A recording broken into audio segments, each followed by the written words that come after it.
3 things you can do before making a high-stake decision. Number 1, slow down the internal pressure that you're feeling. Pressure creates reactive thinking. Reaction can look like moving too fast, too slow, getting upset, getting anxious, reacting out of fear.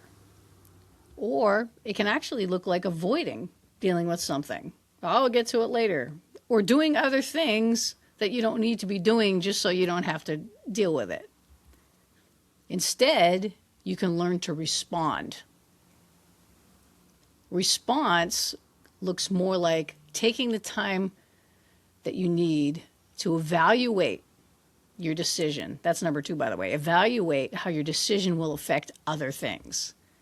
These things could be finances. Like, does it fit the budget? Will it dwindle your cushion? It'll affect relationships. Will it strengthen or will it weaken them? Your health and well-being. This could be your mental, your emotional, or your physical state. Wise decisions consider long-term consequences. What do you do when you don't know what to do? Do you get frantic? Do you get worried? Do you get anxious? Do you avoid things? What's your process? Number 3 is to process with someone who can think clearly with you.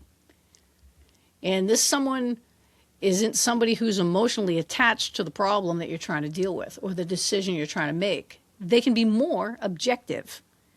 The worst thing to do is to isolate yourself. Try to figure it out all by yourself.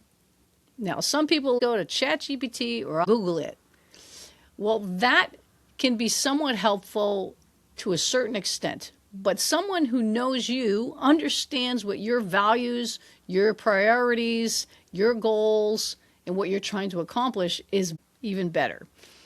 Because you're going to understand what you're trying to do is get clarity before you make a decision. So clarity often increases when the pressure decreases. So this is why it's so important to understand, what state am I in? Am I in a state where I'm all worried? Because when I make this decision, it's not always going to be a good one. And so you want to intentionally process, but this requires that clarity, okay? Focus on keeping the pressure off. And here's how you can do that. Anticipate the potential decisions ahead of time. I like to use something called the Eisenhower box. If you look it up online, you can find images. The Eisenhower box lays it out very simply.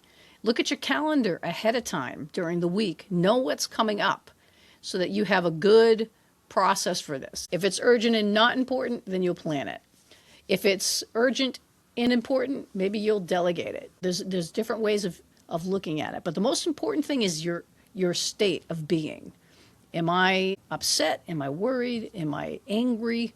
Or am I at peace to make my decision from a place of clarity and intentionality so that I know that I can feel confident that it's going to be the right one?